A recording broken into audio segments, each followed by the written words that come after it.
Rasulullah sallallahu alaihi wasallam, man salaka tariqan yaltamisu fihi ilman sahalallahu lahu tariqan ilal jannah wa qala man yuridu bihi khairan yufaqihu sallallahu alaihi wasallam. Jemaah subuh yang dimuliakan Allah, kembali lagi kita masuk ke rumah Allah, bahwasanya puji-pujian itu dengan Allah. Tidak ada sesembahan melainkan Dia. Jadi yang berhak disembah hanyalah Allah. Dan sama sekali tidak ada sekutu baginya. Jadi Allah itu tidak butuh kepada sekutu. Allah tidak butuh kepada makhluk. Allah Subhanahu wa Ta'ala adalah Zat yang Maha Kuasa. Kekuasaan Allah ini tidak terbatas, tidak bisa diukur oleh ukuran apapun yang tercanggih di dunia. Dia mengumpulkan seluruh profesor di dunia ini, orang-orang yang paling pintar, untuk mengukur kekuasaan Allah ini tidak bisa. Kekuasaan Allah ini tidak terbatas dan kehendaknya tidak tercegah. Kehendak Allah tidak ada yang bisa mencegah. Apabila Allah Subhanahu wa Ta'ala menghendaki sesuatu yang akan terjadi, maka pasti terjadi. Sebaliknya tuan-tuan yang mulia, apabila Allah Subhanahu wa Ta'ala menghendaki sesuatu untuk tidak terjadi, maka pasti juga tidak terjadi. Allah Subhanahu wa Ta'ala adalah Zat yang telah menciptakan 7 petala langit dan 7 petala bumi. Semua ada dalam genggaman Allah Subhanahu wa Ta'ala. Jadi kita ini makhluk yang sangat lemah, tidak bisa berbuat apa-apa. Makhluk ini tidak bisa mendatangkan manfaat, sedikit pun tidak bisa. Dan makhluk ini tidak bisa mendatangkan mudarat. Yang mendatangkan manfaat dan mudarat adalah Allah Subhanahu wa Ta'ala. Allah Subhanahu wa Ta'ala Maha Besar. Selain daripada Allah ini kecil. Tidak ada yang besar. Cuma hari ini saja orang mengaku-ngaku orang besar. Tidak ada yang besar. Yang Maha Besar adalah Allah Subhanahu wa Ta'ala.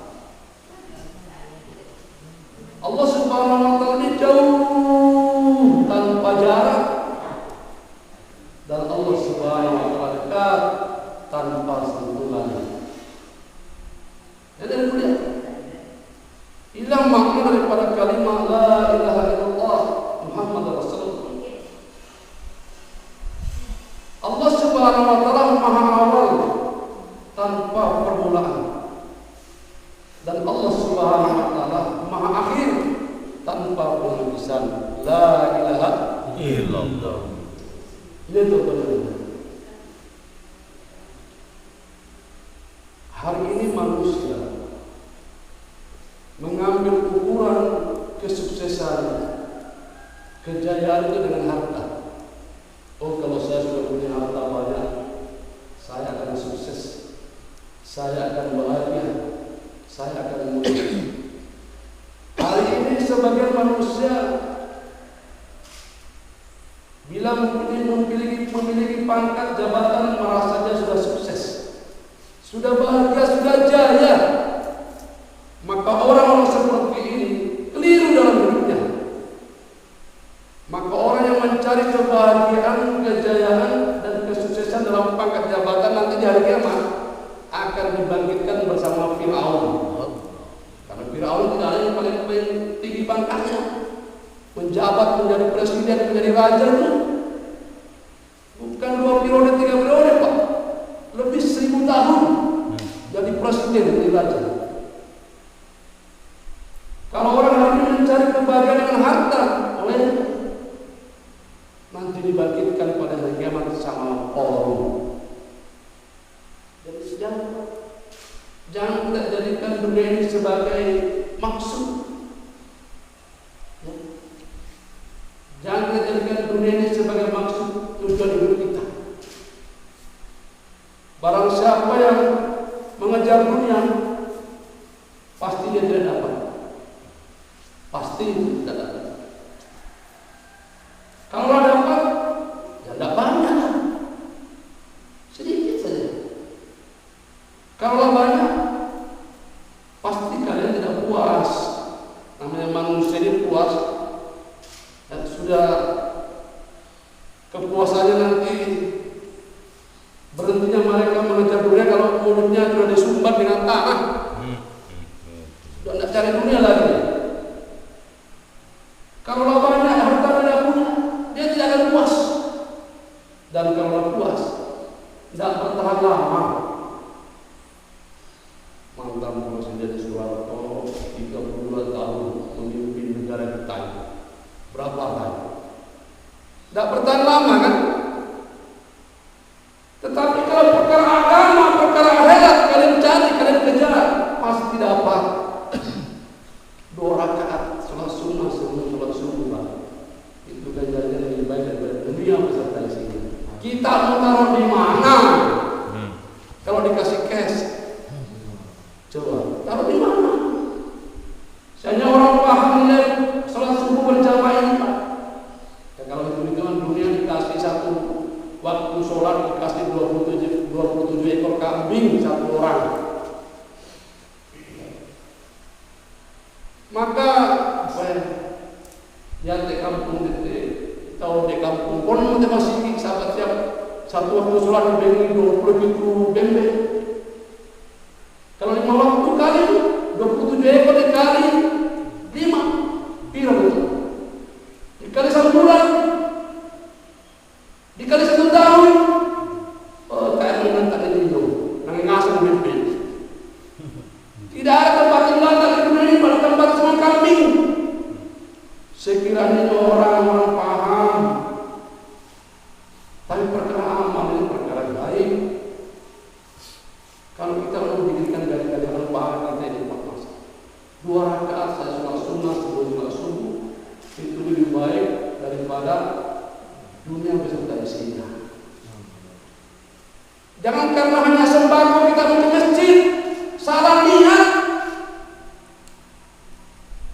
Jangan hanya karena uang kita mau ke masjid. Jangan. Allah Maha tahu.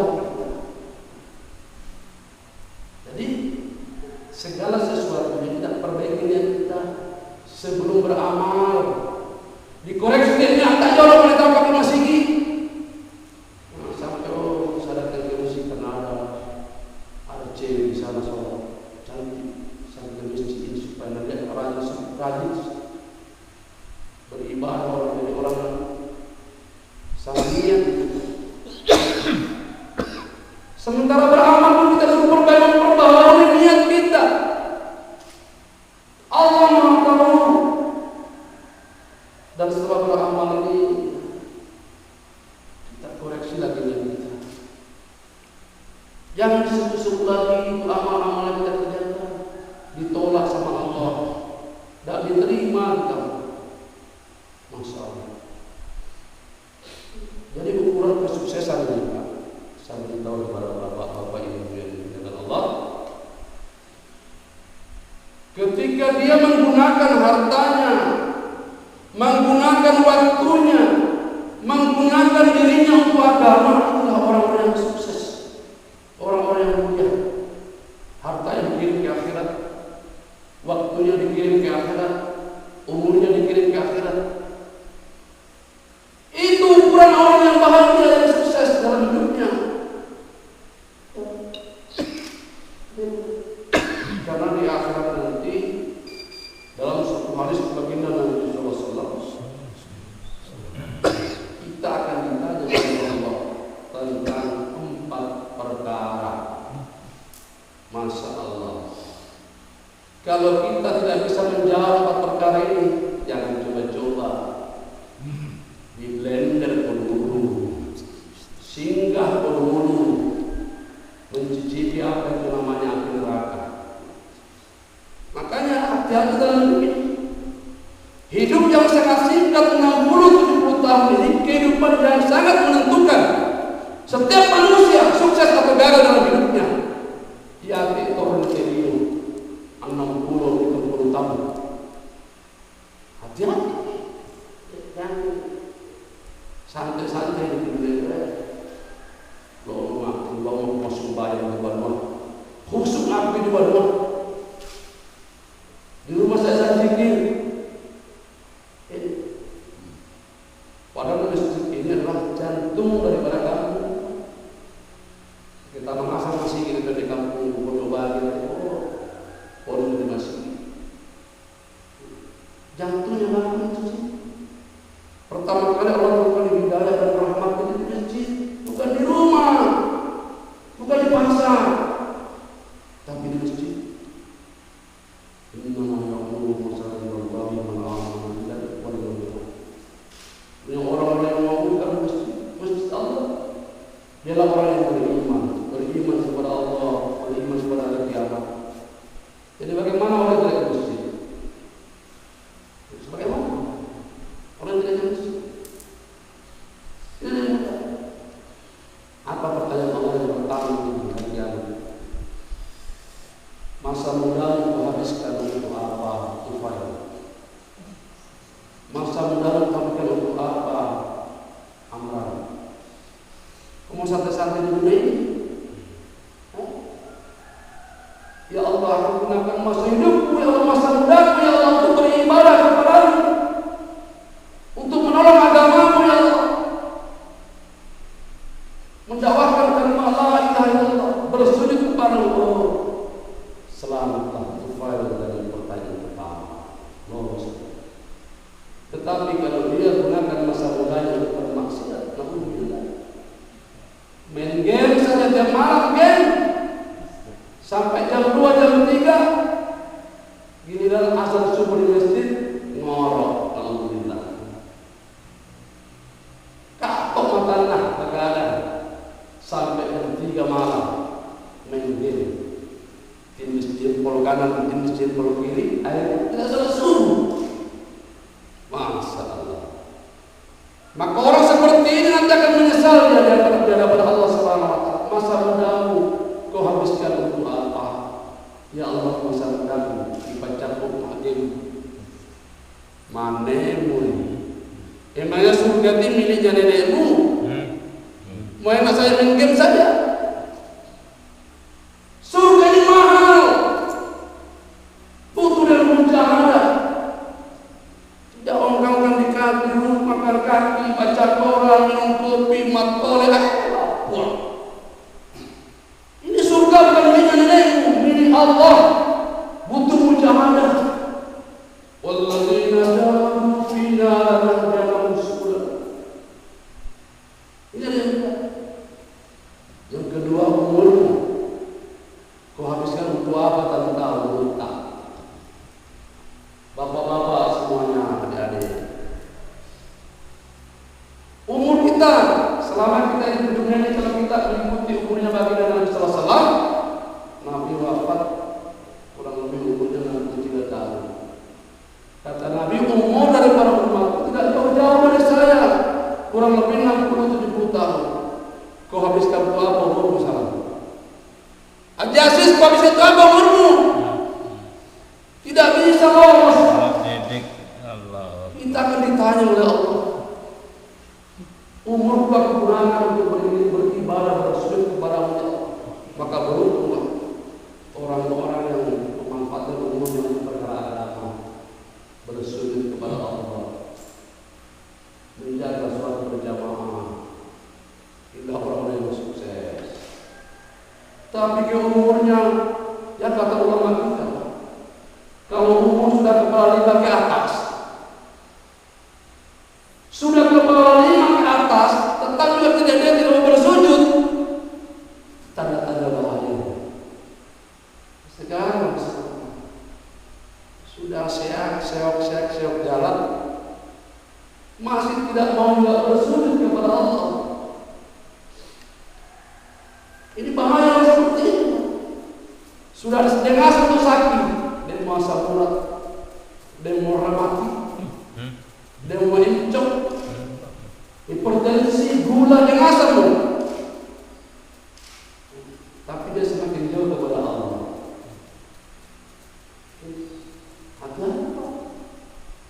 Tidak bisa lolos. Kau habiskan doa untukmu selama hidup ini. Kemudian yang ketiga, pertanyaan Allah kepada kita, hartamu kau dapatkan dari mana dan kau belanjakan ke mana? Ajasis. Ditanya semua nanti. Ya Allah. Jangan. Satu biji pasir saja kita pakai di rumah kita akan ditanya 40 tahun lamanya. Ada kisahnya Pak, seorang miskin yang apa zaman malah buka kerjanya nebang pohon, dia pengen jadi orang kaya kasih. Akhirnya seorang raja yang kaya raya, sudah tua rajanya, ya, jadi hubungkan saya sekarang. Kalau saya mati nanti, ya, kalau saya mati, siapa yang menemani saya selama 40 hari di kubur temani saya akan diberikan separuh istana kerajaan. Dia dengar saudara itu, dia sampaikan kepada ibunya yang miskin yang orang tahu, saya sebentar lagi akan menjadi orang kaya. Saya mau saya nanti kalau raja mati, saya mau saya baru. Singkat cerita raja mati dulu. Akhirnya dia masuk. Dia terpilih untuk menemani sang raja selama 40 hari 40 malam. Di dalam kubur diberikan selang pipa tempat dia bernapas, untuk memberikan makanan dari atas. Beserta kampaknya dia masuk di dalam kubur menemani. Bila datang malaikat mungkar nakir, kampaknya dia sepati kampaknya untuk menghadapi malaikat mungkar nakir. Singkat cerita, setelah sang raja dimakamkan bersama orang miskin tadi dan kampaknya, penebang kayu, 40 langkah, orang-orang pengangkat jenazah meninggalkan kuburannya sang raja, maka datanglah malaikat mungkar nakir. Bukan sang raja yang ditanya pertama, tetapi yang menemani sang raja ditanya, kampaknya ditanya. Di mana kau buat itu kampakmu? Sudah berapa kau belikan itu kampakmu? Sudah berapa pohon yang kau tebang? Berapa ukurannya yang kau tebang? Dan kau kemanakan itu kayu yang sudah kau tebang? Ditanya kampaknya 40 hari 40 malam belum selesai. Coba, baru satu kampak saja bawa ibu, potong pulau bongi, tak boleh campur. Ibu tadi itu kampak itu wasing. Ya itu kampak saja dalam kubur ditanya 40 hari belum selesai. Setelah dia dikeluarkan dari kubur, dibersihkan semuanya, dibawa ke kerajaan. Kami berhasil, kami sudah menemani sang raja 40 hari 40 malam. Ini istana kerajaan jadi milik kamu. Saya tidak mau.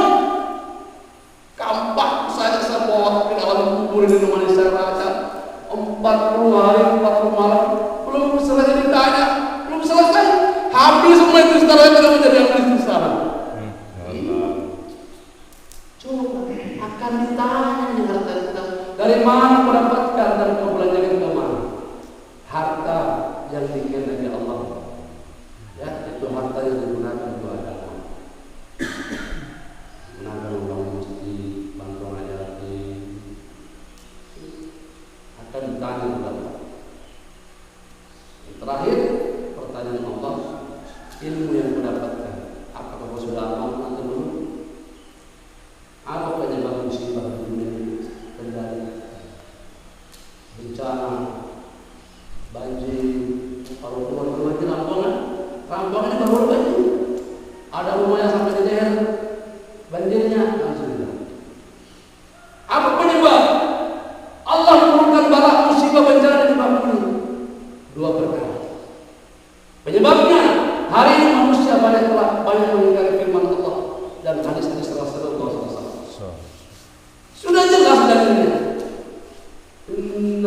ya'muru masajidallah man amana billahi wal yawmil akhir.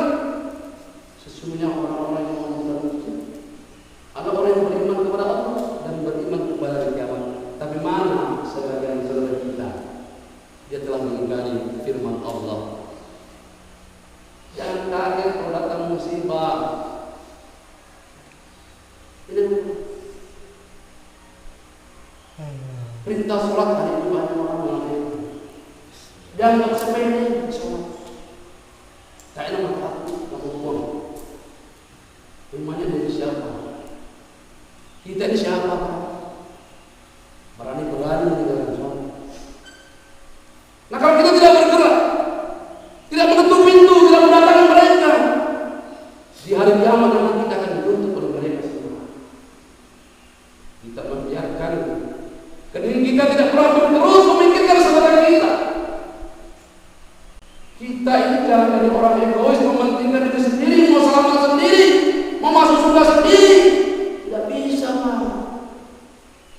Tidak bisa. Baru satu langkah kaki kita menuju surga ya Allah. Oh, di bawah ada sama baru. Ya Allah. Doa tamu dalam surga. Tidak pernah berteruskan dirinya memikirkan saya ya Allah. Saya tiap hari dijadikan pemain gitar membantu. Mencoba masuk yang besar-besar ya. Tak mau dengan kamurannya. Tidak pernah ada sekitar saya. Apa bu? Sudah mau masuk surga kaki kanannya? Masa ditarik dulu? Betul kan? Oh ya betul ya Allah. Mana ini? Di blender dulu. Tidak bisa. Di akhirat nanti akan ada pengadilan hak. Waktu tuntut orang. Masalah wali salah itu. Tak ada orang baku burung. Ya. Karena orang bisa. Bagus itu. Apalagi perkara agama itu ada. Saudara kita itu punya hak. Haknya mereka kita datangi. Kewajiban kita mendatangi. Itu kalau kita mengaku sebagai umat Nabi Muhammad SAW. Ya. Bukan golongan kata Nabi. Kalau dia tidak mencintai saudaranya, mana dia mencintai diri sendiri? Sebagaimana dia mencintai diri sendiri. Hadirin Allah Subhanahu wa taala. Kerja dakwah ini kerja yang agung, kerja yang mulia, ya. Kerja yang Allah berikan kepada seluruh para nabi, 124.000 nabi, 124.000 para sahabat, diberikan kerja dakwah ini. Tidak akan tersebar ini hidayah kalau kita tidak bergerak. Sebagaimana dipaskan ini yang ada dalam sendiri, harganya mahal, tetapi kalau tidak berputar tidak menghasilkan manfaat. Ulama tafsirkan seperti ini. Coba diputar di pasangan, kasih jalan, akan menghasilkan manfaat. Sejuk, dingin. Beginilah dalam kerja dakwah ini. Kalau kita tidak bergerak, bagaimana kasih tetangga kita di rumah, sholat di rumah, yang tidak pernah sholat? Kalau kita tidak bergerak menyampaikan itu perkara ini kepada mereka, janganlah ragu dalam menjalankan. Semua kita ini kerja dakwah sudah dibebankan oleh Allah di pundak-pundak orang Islam yang ada kalimat la ilaha illallah. Wajib dia dakwah. Di dunia ini kalau sudah tidak ada orang yang menyuruh kepada kebaikan, Allah sudah lipat-lipat di dunia ini. Sudah dihancurkan oleh Allah. Iya. Sudah dilipat-lipat oleh Allah Subhanahu wa taala. Kalau tidak ada orang yang mengajak kepada kebaikan. Ini ada kerja kerjanya para nabi. Kalau ragu-ragu, Allah Subhanahu wa taala bilang, "Walladzina amanu billahi wa rasulihi tsumma lam yartabu." Walladzina orang-orang yang baik imannya adalah yang beriman kepada Allah, beriman kepada Rasul.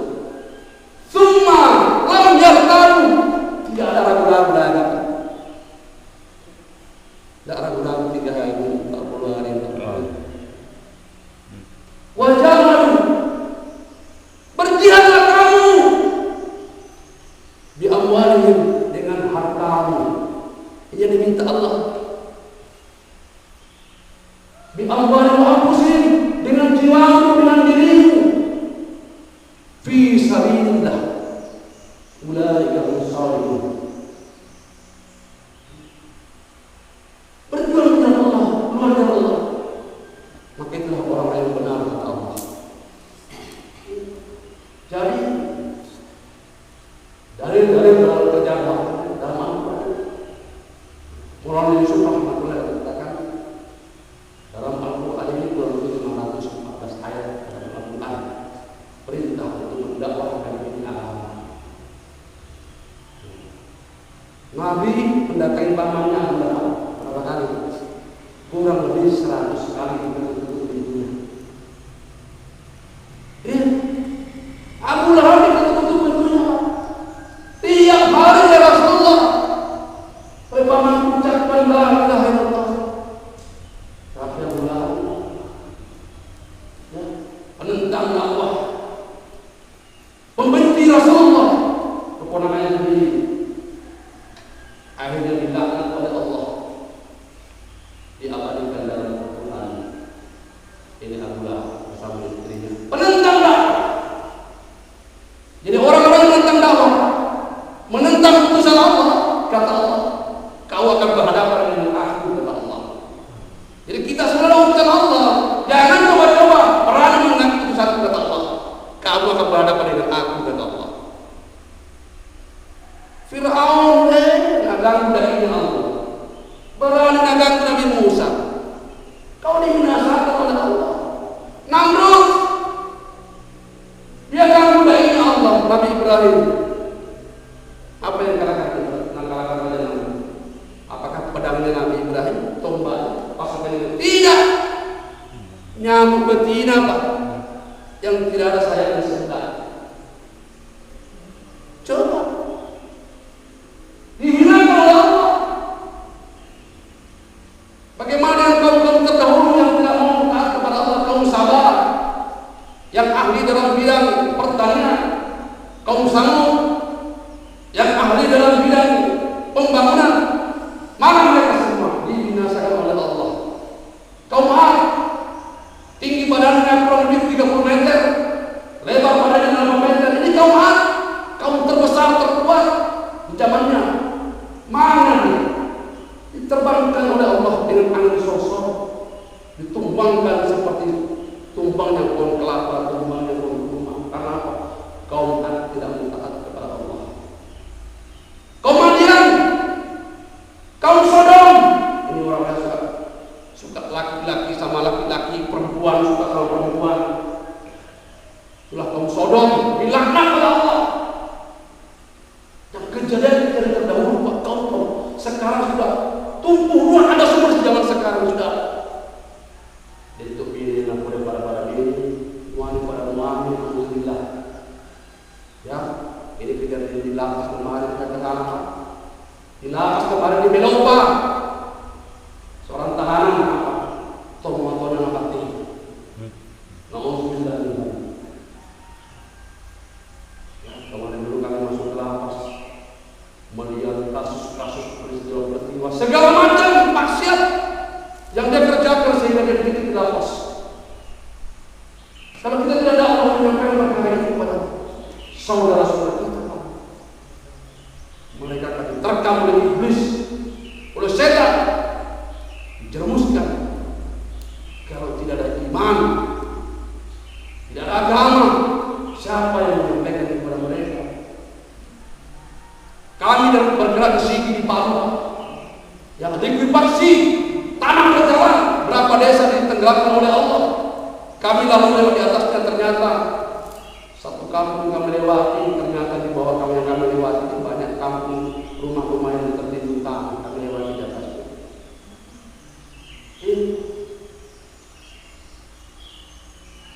Ada satu kampung pernah jemaah masuk di kampungnya, diulangi jemaah, dilempar, diusir. Nauzubillah, jenggotnya panjang, dia tidak senang sama jemaah, diulangi jemaah. Nauzubillah, rumahnya 40 tiang besarnya, 1 minggu kemudian ludes dimakan api rumahnya, dikes karena dia telah mengganggu utusan Allah. Tak datang bersilaturahmi baik-baik di kampungnya, diusir jemaah. Muridnya pergi cari makanan kerbau di hutan, ditelan dan ular sawah hidup-hidup. Pak Imam yang tangkap itu ditarik dari gunung, dibawa ke kampung, dibawa panggil polisi, panggil tentara, dibuka perutnya ular, dikeluarkan. Siapa dia? Penentang dakwah, mengganggu utusan Allah. Masjid yang tempat jemaah diusir, ya, 20 meter jaraknya dari sungai, dataran tinggi. Setelah jemaah diusir, sekarang masjid tergantung, dimakan air setengah. Sampai dari tempat sekarang masjid jadi gudang kosong. Ditempati anjing berak, ditempati kucing berak. Ini orang-orang yang menentang dakwah, memusuhi daripada urusan Allah, pekerjaan kita dakwah. Hati-hati. Kalau memang tidak suka, lebih kita diam saja. Sama kita, agama kita sama, Tuhan kita sama, kitab kita sama, nabi kita sama. Kita di semata-mata mendakwakan kalimat yang hak, kalimat la ilaha illallah.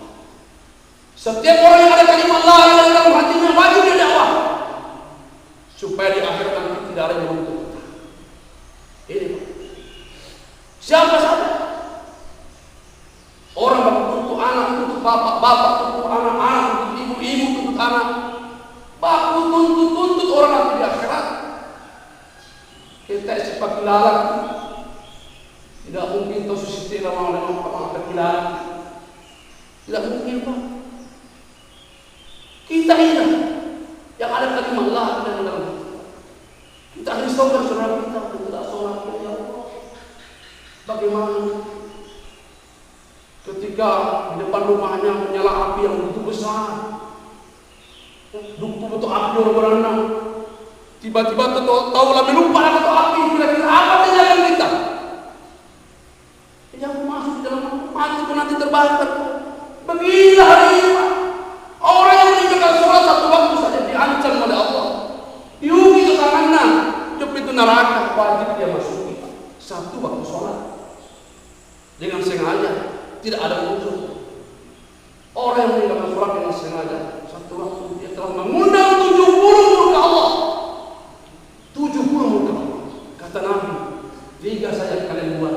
Setiap kampung, setiap daerah, setiap negeri, Allah akan turunkan bala, musibah, bencana yang buat dia ditalang batu di mahkota. Syaratnya 3 hidupkan amal, kata Nabi. Pertama, hidupkan sholat berjamaah, tolak bala. Yang kedua, hidupkan silaturahim, tolak bala. Yang ketiga, bangun sepertiga malam, sholat tahajud, memohon ampun kepada Allah. Kalau semua penduduk negeri mengerjakan amalan ini, kata Nabi, oh, kan alam itu banjir. Tidak ada apa yang penting beliau, tsunami ditangguhkan oleh Allah Subhanahu wa Ta'ala. Tetapi kenyataannya, Masya Allah, masih di Papua, Torabu semuanya lebih banyak yang di masjid daripada orang yang datang berjamaah. Ini kenyataan.